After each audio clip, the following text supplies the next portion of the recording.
Olá, meus queridos. Essa semana eu dei uma olhadinha numa entrevista que o Peter Jackson, que foi o diretor do Get Back, ele deu essa entrevista alguns dias antes do Get Back estrear no Disney Plus ano passado. Então eu acredito que foi ali mais ou menos no dia 24 de novembro. Se eu não me engano, o Get Back estreou dia 27 de novembro. Ele deu uma entrevista longa de quase 4 horas de duração, onde eu já tinha visto algumas partes e até trouxe alguns elementos dessas entrevistas aqui na Beatles School para ilustrar os vídeos que eu já fiz sobre o Get Back e outros papos daquele janeiro de 1969 e ao longo do ano de 69. Mas ao assistir essas 4 horas, tinha muita coisa que eu queria trazer para vocês. Então vamos lá, não vai ter nem vinheta, porque talvez o vídeo vai ser um pouco mais longo, porque é muita informação. Eu trouxe até uma colinha aqui para poder me lembrar das coisas para poder contar para vocês, caso vocês não saibam inglês. Eu vou deixar o link para o canal se chama Things We Said Today, que nem aquela musiquinha do Hard Day's Night, é tipo um podcast, é tipo Pitadas do Sal, né? E o cara trouxe o Peter Jackson ali, e o Peter Jackson é fã dos caras, entendeu? Então são 3 caras que trabalham ali nesse podcast, e eles são assim, muito bitomaníaco mesmo. Um deles é escritor, já escreveu livros sobre os Beatles, aquela coisa toda. Então é gente que sabe, é gente que tá por dentro ali. E o Peter Jackson, por ser fã dos caras, decidiu dar essa entrevista a eles. Lembrando a vocês, essa entrevista, esses 3 rapazes, os senhores, eles ainda não tinham assistido o Get Back. Isso é muito interessante. Então o Peter Jackson conta coisa ali que eu não vou trazer para vocês, porque vocês provavelmente já viram o documentário e ficar falando mais do mesmo, que seria um tanto quanto chato, né? Vambora, meus queridos. Nessa entrevista, o Peter Jackson ele conta uma coisa que está aqui no livro, que vai ser lançado este ano ainda aqui no Brasil, pela editora Ideias Tortas, né? E esse livro vai ser lançado em português aqui no Brasil, que é o livro Get Back. Então o Peter Jackson conta, como tem nesse livro aqui também, que ele descobriu os Beatles, ele nasceu em 61, né? Então, ou seja, a infância dele, os Beatles existiam, então ele não ligou muito para aquilo não, ele foi se apaixonar pelos Beatles mesmo, lá na década de 70, quando ele comprou o álbum vermelho e o álbum azul, né? O 62, 66 e o 67, 70, né? E ele tem uma lembrança muito grande do pai, trazia da Shirley Bassey um single de Something que ela havia regravado, né? E o pai amava aquela música, então foi o primeiro contato que ele teve com os Beatles ali. Então ele faz essa pequena introdução. Ele fala também que o primeiro bootleg que ele comprou foi o Black Album. O Black Album ele é muito famoso mesmo, é um disco até relativamente caro para quem tem hoje em dia, porque ele meio que imita o álbum branco, né? E ele tem até um pôster dentro, a coisa mais linda. Eu tenho ele em CD, né? Que foi feita uma cópia para mim. O vinil eu nunca tive vontade de comprar. Por quê? Que esse é o assunto. Nele tem gravações de Twickenham, né? De Twickenham, então, e com a qualidade muito ruim, que eu já vou explicar o porquê disso, dessa qualidade ser ruim. Então tem ali as músicas que hoje a gente sabe que são as músicas que os Beatles estavam ensaiando ali em Twickenham, e o Black Album tem isso, mas o Black Album é um disco de luxo, pena que a qualidade sonora é muito ruim, coisa que pode até arrumar no futuro, mas é um bootleg, né? E o Peter Jackson fala muito que por ouvir esses bootlegs, ele sempre escutava esse bip, bip, né, entre as músicas. Então tinha até uma gravação legal de Two of Us, acelerada como era em Twickenham, e de repente vi um bip no meio da música. Quem é colecionador sabe disso. Eu tenho diversos bootlegs da época de Twickenham, e no meio tá tocando ali uma versão, você fala assim, pô, cara, a versão até que tá boa, bip, né? Então Peter Jackson explica pra gente o que são esses bips, né? Vocês sabem que existiam 2 câmeras e 2 operadores de câmera. Um era o Les Parrott, que era um australiano, o outro era o Tony Richmond, que eles filmavam ali. Essas 2 câmeras eram ligadas em 2 gravadores Nagra. Vocês devem ter visto aquele moço ali mexendo no gravador, aquela coisa ali. Então o que acontece? Esses tapes Nagra, eles para você colocar a câmera e o tape na ordem certinho, para ficar tudo bonitinho, a câmera mandava um sinal para o gravador Nagra e fazia aquele pip, né? Então por isso que é irritante. Então toda vez que a câmera era ligada, fazia aquele barulho. Por que eu estou falando isso para vocês, meus queridos? Porque os gravadores Nagra, eles ficavam ligados praticamente o tempo todo. Os Beatles chegavam em Twickenham, ou mais tarde chegavam lá na Apple, em Savile Row, os gravadores eram ligados. Então por isso que a gente tem essa quantidade imensa de áudio. Eu já contei isso para vocês, que o que a gente tem de áudio, a gente não tem de vídeo. Então, tanto o Michael Lindsay-Hogg em 1969, né? Quanto o Peter Jackson nesses últimos 5, 6 anos, eles tiveram que usar outras cenas que não batiam. Vocês devem ter visto isso, que não batiam com o que estava sendo falado ali. Vocês devem ter reparado isso. É porque tinha muito áudio para pouco vídeo. Apesar de ser 56 horas de vídeo, tinham 4 vezes mais disso de áudio, né? Então, esses gravadores Nagra, agora é uma coisa muito importante que o Peter Jackson comentou, mas eu achei melhor eu dar uma pesquisada e trazer para vocês. Por volta de 71, 72, esses tapes Nagra, eles foram roubados lá da Apple. Eu não sei se vocês sabem disso, meus queridos, mas tinha um quartinho na Apple, lá dentro daquele prédio em Savile Row, onde os Beatles tocaram no telhado, onde que era o quartinho da edição. O Michael Lindsay-Hogg, ele passou todo o ano de 69 num quartinho, num cômodo ali no prédio da Apple, fazendo as edições do que viria a ser o filme Let It Be. E o Michael Lindsay-Hogg confessou isso ao Peter Jackson porque foi perguntado qual que era o relacionamento que o Peter Jackson tinha com o Michael Lindsay-Hogg. Ele falou, se você chegou a chamar ele para o projeto?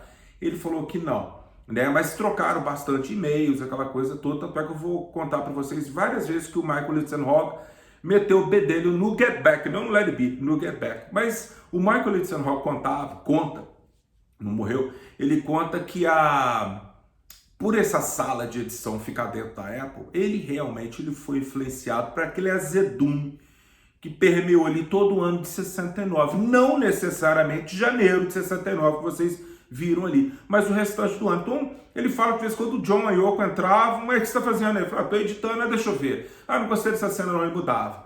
Aí o Paul vinha no dia seguinte, falou não gostei dessa cena não, tem muito da Yoko, vamos tirar, colocar outra. Ele tinha 4 chefes, né? Então era muito difícil. E ele falou que chegava o George de vez em quando e via, não gostei dessa cena, que não sei o que, troca, coloca essa aqui e tudo mais. Então ele falou que o Let It Be acabou virando esse Frankenstein, que a gente assiste, quem já assistiu, por causa de tanto bedelho dos Beatles ali, naquilo ali. Então o que aconteceu? Essas fitas Nagras, os tapes, né, ficaram ali no prédio da Apple.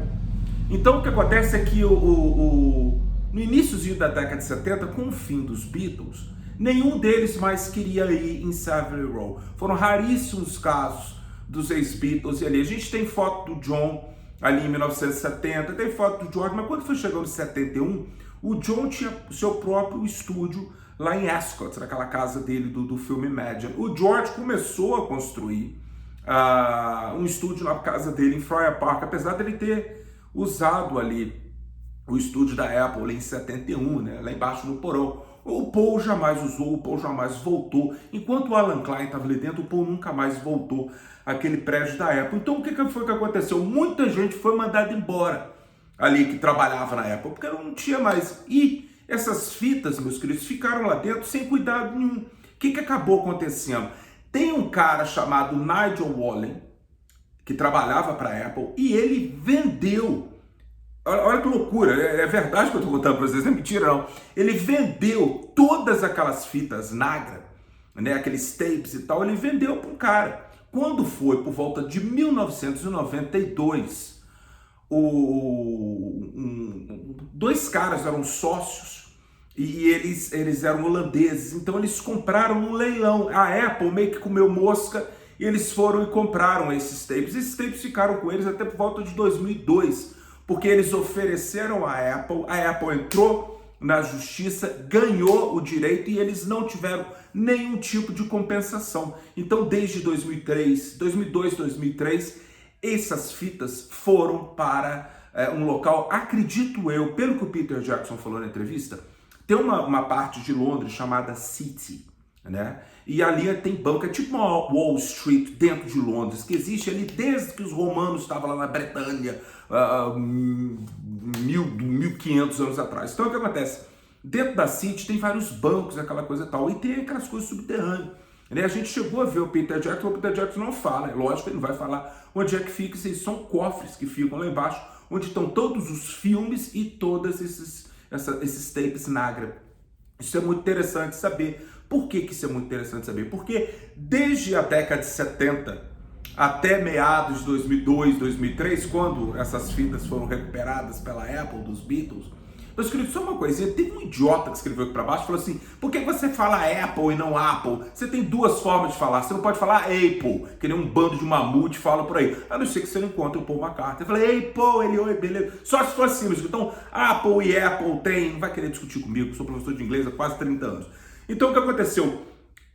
O Peter Jackson falou que esse cara que comprou lá em 1971, 72, ele veio por décadas construindo tudo quanto era bootleg que você pode imaginar. Get Back Journals 1 e 2, Rocky Movie Stars, Black Album, até chegar no Abbey Road, que é o melhor de todos que eu tenho, presente do meu amigo Guilherme Gravino, né? Agradecer o Guilherme, porque eu tenho, porque eu já tive. Tinha também tinha uma coleção verde, que eu esqueci o nome agora, que eu adquiri ela na década de 90 para o ano 2000 ali, onde tinha, a gente chamava The Best of Twickenham, né? Porque tirava um montão de diálogo. Hoje em dia, para mim, foi muito importante ter todas, né? Isso tudo veio desses tapes. Aí você pode até me perguntar, porra, mas como é que foi, né? Ali a época do Anthology. Olha que coisa interessante que o Peter Jackson contou. No Anthology, o que aconteceu? Então os Beatles tinham rolos e rolos e rolos de filme. 56 rolos de filme guardados. Só que eles não tinham áudio nenhum. Então, para poder fazer algumas cenas extras no Anthology para mostrar ali o George reclamando, falou que não queria subir no telhado, aquela coisa, eles tiveram que ir atrás, os Beatles tiveram que ir atrás de bootlegs. Eles já haviam feito isso com BBC, né? Para poder colocar o áudio junto com os vídeos, né, cara? Então, por décadas e décadas, as pessoas sempre perguntaram por que não vai ter uma nova versão do Let It Be e tal. Essa é a resposta. Os Beatles tinham os filmes, mas eles não tinham o áudio, porque o áudio tinha caído por aí. Então eles tinham que pegar bootlegs, então eles tinham horas e horas e horas de filme, e só que os bootlegs não eram o suficiente para poder preencher aquilo tudo. Quando foi 2002, 2003, eles pegaram de volta, guardaram, né? Guardaram. Muita gente fala que é por isso que tem o Let It Be Naked, porque o Let It Be Naked vem com um CD junto, né? Chamado Fly on the Wall, onde tem muita gravação em boa qualidade ali, deles em Twickenham, deles na Apple, né? Um áudio, alguma coisa assim tal. Muito de Twickenham. Então, porque os Beatles conseguiram isso de volta. Então, continuando aqui, mais coisas. Isso que o Peter Jackson falou, por isso que eu falei, são 4 horas de bate-papo. Ele contou muita coisa, mas muita coisa eu estou trazendo de vocês, porque eu sei, né? Uma pergunta que foi feita ao Peter Jackson, por que não Abbey Road? E por que foram para Twickenham? Acredito que o documentário agora já explica, né? Mas eu vou enriquecer um pouquinho também com o que eu já sei. O Dennis O'Dell, que era o diretor de filmes da Apple, ele havia feito um contrato ali para o Ringo fazer aquele filme Magic Christian, né? O filme seria filmado em Twickenham. Em Twickenham, meus queridos, não era a primeira vez que os Beatles estavam ali. Eles fizeram vídeo de Hey Jude ali, eles fizeram cenas do Hard Day's Night, do Help, ali é um estúdio, né? E aquele estúdio que estava vazio, então como o Dennis O'Dell, ele alugou 3 estúdios, sendo que um estava vazio por um bom tempo, porque as gravações só começariam em fevereiro, então Twickenham saiu de graça para os Beatles. Agora, por que isso? O Michael Lindsay-Hawk, o Peter Jackson conta que a intenção dos Beatles, eles gostaram tanto de fazer o Hey Jude com aquele povo em volta, todo aquele vídeo de Hey Jude, que eles tentaram fazer um especial, ia ser um especial de TV com o público em volta. Seriam 2 shows com o público em volta, mas vocês já viram o documentário, vocês viram que o negócio desandou. Então por isso foi Twickenham. Por que Apple e não Abbey Road depois de Twickenham? Ele não sabe dizer. O que eu fiz de pesquisa é que há 2 vertentes aí no mundo dos bitomaníacos. Bitomaníacos sérios. Alguns falam que Abbey Road já estava separado, o estúdio lá da EMI já estava separado para outros artistas, né? Aconteceu isso na época do Sgt. Pepper, quando os Beatles foram gravar Fixing a Hole, por exemplo, eles chegaram no estúdio e tinha gente lá, tinha outros artistas, eles tiveram que ir para o Regent Studios lá em Tottenham para poder gravar, né? Então isso acontecia, né? Então a EMI Studios não pertencia aos Beatles, né? Então disso foi por isso. Uma outra coisa também que dizem que os estúdios da EMI estavam sob reforma. Então por isso que os Beatles foram atrás e aceleraram ali o processo do Magic Alex. Eles falam, eu vou chegar no ponto do Magic Alex mais no final do vídeo, né? Então, respondendo, o Twickenham saiu de graça para eles poderiam ter feito o filme todo ali e não se fizeram. Uma outra coisa também é que eles falam das conversas abafadas pelas guitarras, né? Que por muitos anos, quem escuta os bootlegs, né? Você vê que os Beatles ficavam batendo na guitarra, no baixo, na bateria, sem necessariamente estar tocando uma música, né? Nos bootlegs eles colocam assim, improvisação, né? Na verdade não era apenas improvisação, era um lance, por exemplo, o George não sabia, e isso é mostrado, acho que no primeiro episódio, o George não sabia que as conversas dos Beatles também seriam gravadas, né? O Michael Litzenhoff colocou um microfonezinho aqui para papai. Então, nem sempre eles queriam que o Michael Litzenhoff, ou que a equipe do Michael Litzenhoff, ouvisse o que eles estavam discutindo. Então, eles batiam o John batia na cassino dele, o George pegava lá a Lucy, que era a guitarra dele, aquela Gibson, e eles tocavam para poder abafar o som. Então, o Michael Litzenhoff, junto com a equipe dele, eles criaram um processo quase que forense, onde que eles foram alimentando o computador com som de baixo, som de bateria, a voz do Paul, a voz do George, a voz do John, a voz do Ringo, a voz do Mal, a voz do George Martin. Então o computador, esse programa, começou a identificar qual que era a guitarra do John, qual que era a guitarra do George, uma coisa interessante, o baixo do Paul, a bateria do Ringo e as vozes. Então o Michael Litzenhoff, apesar de ser em mono naquelas fitas Nagra, eles conseguiram nem abaixar, remover completamente e em cada canal colocar essa é a voz do Paul, essa é a voz do John, essa é a voz do George, essa é a voz do Ringo. Então ele conseguia captar, por exemplo, ele mostra, eu não vou poder mostrar aqui porque o YouTube vai quebrar o meu vídeo, né?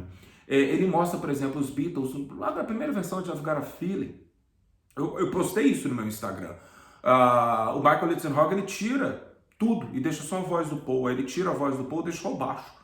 Aí ele tira o baixo, deixa só a bateria e o baixo, e aí a guitarra, e aí o full mix, né, o mix completo e tal. Ele conseguiu fazer isso, por isso que o som de Twickenham é tão bom pra gente na época. Não era horrível para quem tem os bootlegs, né? E com isso ele conseguia abaixar completamente todos os instrumentos e ver o que o George, o John, o Paul e o Ringo estavam discutindo. Então por isso que a gente tem. O que não dá pra gente ouvir muito bem, ele colocou legenda, vocês devem ter visto isso. Ele colocou legendas no vídeo mesmo, né? Não legendas da Disney Plus, a legenda já está lá embutida lá, colocada. Então esse programa, ele colocou o apelido, eu achei muito legal, ele colocou o nome desse programa de que só existiu uma pessoa que estava o tempo todo com os Beatles, ouvindo tudo que eles estavam falando, que era o Mal Evans. Então o Peter Jackson colocou o nome, ele batizou o nome desse programa de Mal, né? Então toda vez que eles falam, o que o George falou? Não sei, pega o Mal. Aí o Mal é o programa que abaixa, o George falou tal coisa, é interessante, vamos colocar no filme e tudo mais. E assim, eles foram mixando o filme, né? Uma outra coisa que eu achei muito interessante sobre o relacionamento do Peter Jackson com o Michael Litzenhoff. Ele falou que não, o Michael Litzenhoff não trabalhou no projeto Get Back, mas eles trocaram alguns e-mails e houve ali duas coisinhas que eu achei muito interessante trazer para vocês. Uma é que o Peter Jackson viu que diversas cenas do Michael Litzenhoff, ele estava, sabe aqueles gravadores que você coloca aqui assim, e você tem um pequeno microfone? O Michael Litzenhoff, ele ficava o tempo todo entrevistando os Beatles. Ele falou que decidiu não colocar isso no filme, por quê? Porque o Michael Litzenhoff, nesses últimos 53 anos, ele perdeu esses tapes completamente. Então tinha mais áudio do John, do Paul, do George, do Ringo, que ele via de brincadeira e tal. Então o Michael Litzenhoff colocou isso no filme, mas como não tem áudio e ele perdeu, o Peter Jackson perguntou para ele, você tem esses tapes pra gente poder usar no filme? O Michael Litzenhoff falou que infelizmente não, já foram perdidos há muito tempo, ele deve ter jogado fora ou estragou e tudo mais. Então, como tem filmagem disso, o Michael Litzenhoff o Peter Jackson não conseguiu colocar no filme Get Back. Então você vê que a gente perde informação, né? Uma outra coisa também que ele falou, tem o gravador perdido, né? E tem também a coisa do George, né? Porque eu já fiz vídeo sobre isso, tem um monte de Beatlemaníaco lá fora, aqui no Brasil, discutindo por que o George saiu, né? O que aconteceu naquele dia ali, né? Então, o Michael Litzenhoff, é a única coisa que o Michael Litzenhoff não gostou do Get Back. Porque na cabeça dele, aquele lunch tapes, né? Aquele tape do almoço onde o John e o Paul estão discutindo, o Michael Litzerhog falou que aquilo ali foi gravado logo depois que o George saiu. Né? Isso ficou na cabeça dele. Só que o Peter Jackson, fazendo uma pesquisa minuciosa, ele falou, não tem nem como aquilo ser na segunda-feira. Desculpa, não ter como aquele almoço ter sido gravado na sexta-feira. Por quê? O George vai embora na sexta-feira, na hora do almoço, e o Peter Jackson está 100% certo de que o George nem almoçou. Ele estava ali quando os Beatles falaram, a hora de almoçar, vambora, o George nem foi. Ele falou assim, eu tô saindo da banda. Então o Peter Jackson foi atrás de 3 pessoas. Ele foi atrás, primeiro, da Olivia. Ele falou assim, com a Olivia Harrison, a viúva do George. Ele falou, Olivia, o George alguma vez, ele comentou o porquê daquilo ali? Ela falou que não. Eu falei assim, não, porque tem gente que fala, o próprio George Martin fala, e há diversos livros que falam, de que o John e o George saíram na porrada. Eles foram às vias de fato ali na hora do almoço. A Olivia falou que o George nunca falou isso o tempo todo que ela ficou casada com ele. E ela falou assim, eu me lembro do George falar que a única vez que 2 Beatles saíram na mão foi o Stuart e o Paul no palco, lá em Hamburgo, vocês já conhecem essa história, já contei pra vocês. E o John e o George jogaram um prato de comida um na cara do outro, porque eles discutiram feio e tal, mas nunca botaram a mão um do outro. O Peter Jackson foi atrás do Paul e do Ringo, nenhum dos dois lembra. Então, escutando e vendo as fotos do Ethan Russell e tudo mais, ele viu que o quê? Não tem como o Paul, o Ringo, o George Martin ou nenhuma pessoa saber o que aconteceu, porque o Peter Jackson está completamente convencido, e no documentário a gente vê isso, que tinham 3 pessoas apenas na hora que o George saiu da banda. O George, o John e o Mal Evans. Então foi naquele momento ali, até eu estou errado, já fiz vídeo aí para trás que eu estou já me desdizendo aqui, que eu prefiro confiar no Peter Jackson, foi um cara que fez um estudo, igual ele falou, forense, daquele áudio todo ali e do vídeo.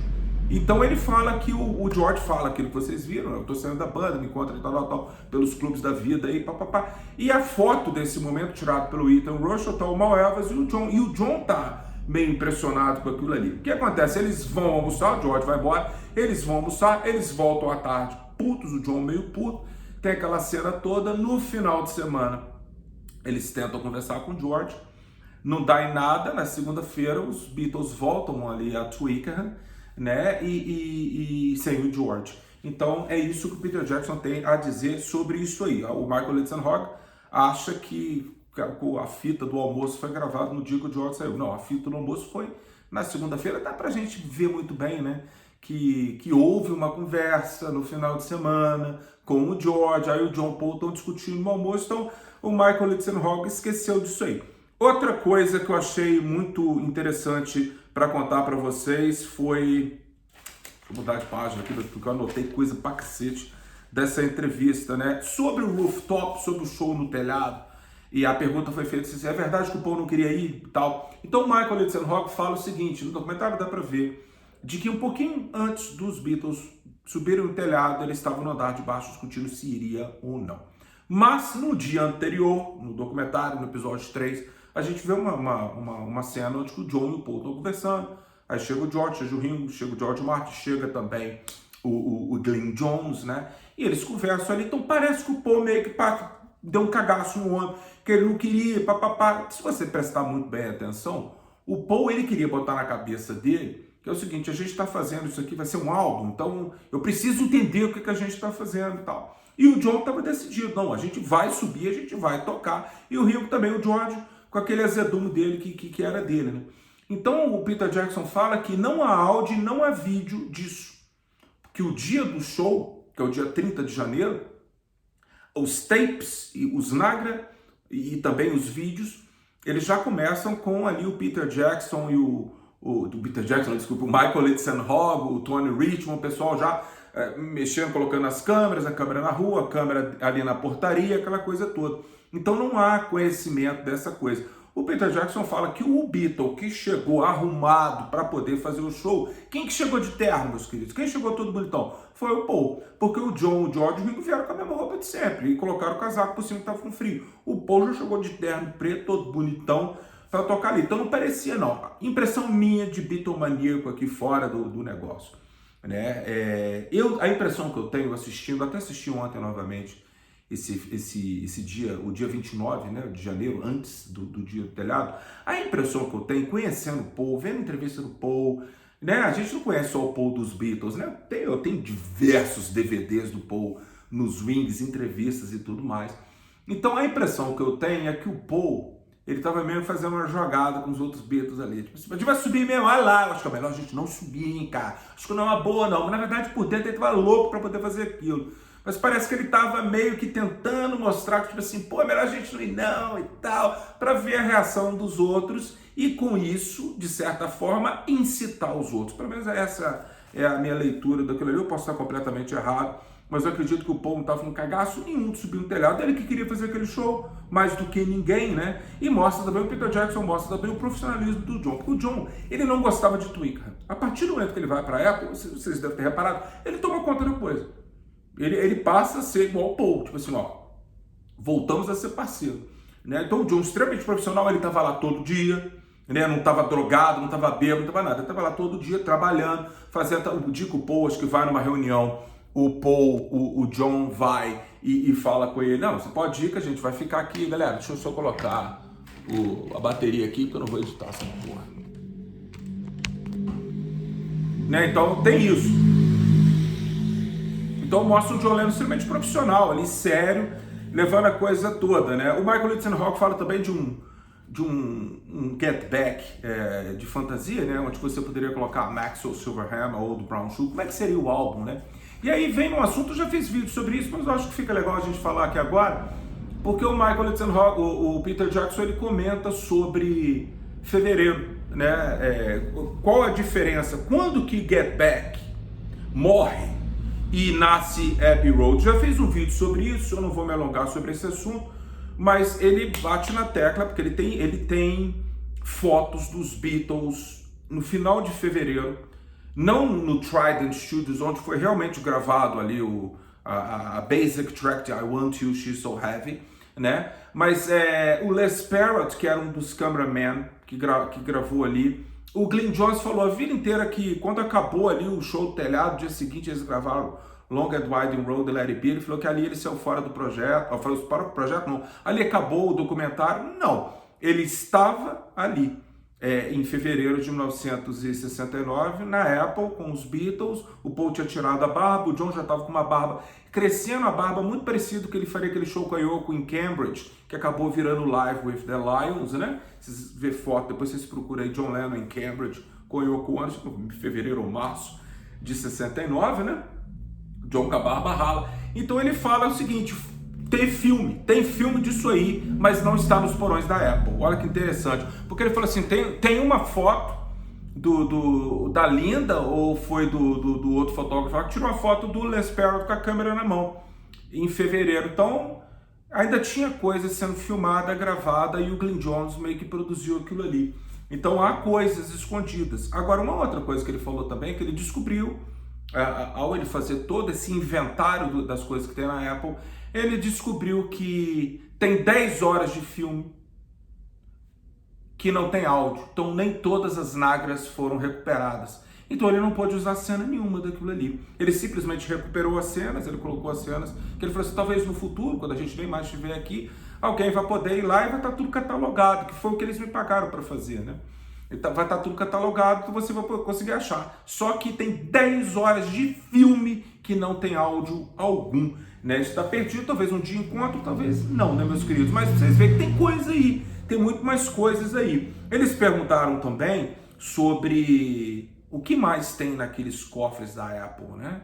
Então ele falou assim, olha, eu vi lá, por exemplo, cenas do Help, né, coisas do Hard Day's Night, coisas do Shea Stadium, coisas do Budokan, que os Beatles na época do Anthology, eles recuperaram vários filmes, né, eles foram pegando e tal, e então eles colocaram tudo ali, né, eles falaram que tem muito áudio, mas de coisa que não está muito bem gravada e tal, mas tá tudo lá, ele falou que não mexeu nessa parte. Vocês imaginam o que não tem ali dentro, né? Mas ao mesmo tempo eu penso que não tem lá grandes coisas, não, porque eu fico pensando naquele documentário que foi feito pelo Ron Howard, o 8 Days a Week.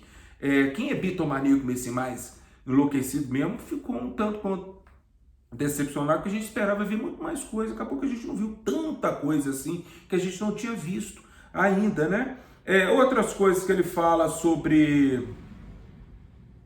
Deixa eu ver aqui...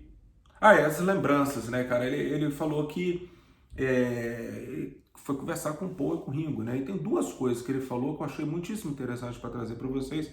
Foi que logo quando ele pegou tudo, ele começou a, né, recuperar as imagens, né, fazer um filtro ali naqueles nagras e tal. Aí ele perguntou pro Paul, falou: Paul, o que você lembra do primeiro dia em Twickenham? Qual que era a ideia? O Paul falou: não lembro, eu não tenho a menor lembrança.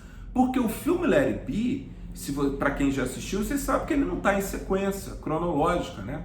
Então o Michael Leitenhauer, ele ignorou dias inteiros de gravação. Esse dia eu não vou usar, né? Por exemplo, o dia 10, eu não vou usar o dia 10, também não vou usar o dia 22, também não vou usar, né? Então, porque o Let It Be é um filme muito pequeno. Então o Peter Jackson fala que ele ficou muito surpreso de mostrar para o Paul algumas cenas e o Paul e o Ringo não tinham lembrança, porque logicamente eles foram infectados pelo filme Let It Be.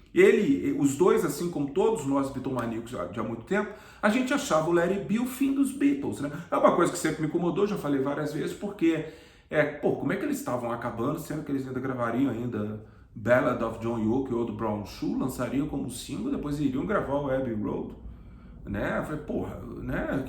Mas enfim, né? A sementinha do mal já estava ali dentro, né? O Alan Klein já viria ali logo depois, né? Mas eles acreditaram. E foi também a narrativa do Michael Leitenhauer, já falei isso diversas vezes com vocês. Então ele fala que uma coisa que ele ficou com muita pena foi o dia que ele pegou um vídeo, colocou no iPad, o Paul foi fazer um show na Nova Zelândia. Meus queridos, você pode estar achando estranho isso aqui, o Peter Jackson está trabalhando isso aí desde 2015. Ele não começou a trabalhar ontem, nem no meio da pandemia, não. Em 2015 ele foi contratado pela Apple. Então o Paul foi fazer um show na Nova Zelândia, ele chegou pro Paul. Ele já havia tido algumas reuniões com o Ringo, com o Paul em Los Angeles e tal, com a Olivia, com a Yoko, né, com o Sean. E ele fala pro Paul, tem um negócio para te mostrar, olha que interessante, que é a cena onde que o Paul vai numa reunião, se eu não me engano era no dia 27 de janeiro, 28 de janeiro, 28. O Paul sai, né, e deixa o John, o George e o Ringo com a Yoko no estúdio, ali na Apple, né? E o Paul fala: eu volto no final da tarde. E aí o George vira e fala assim: sabe, John, eu tenho músicas,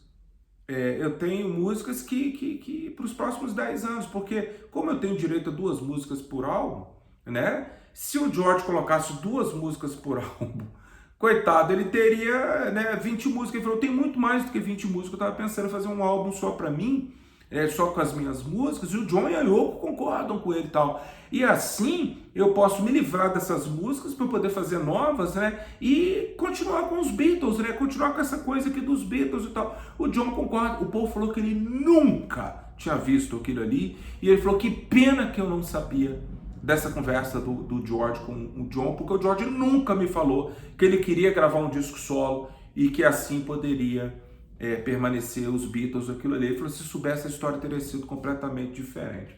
Isso dá uma certa pena, né? De saber disso.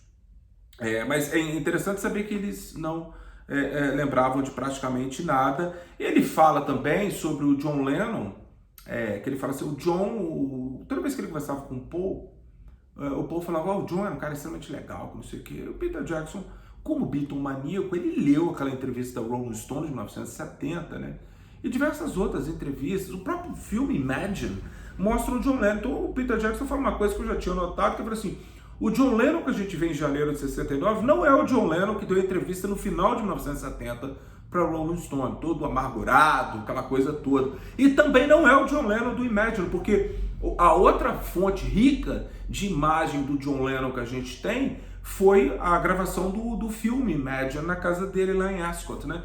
E é engraçado porque parece personagens tão distintos. Eu não sei se vocês têm essa impressão, me conta aí pra baixo, porque o John do Get Back e o John do Imagine, para mim, são homens completamente distintos. Pelo menos essa é a impressão que eu tenho, e o Peter Jackson tem essa também.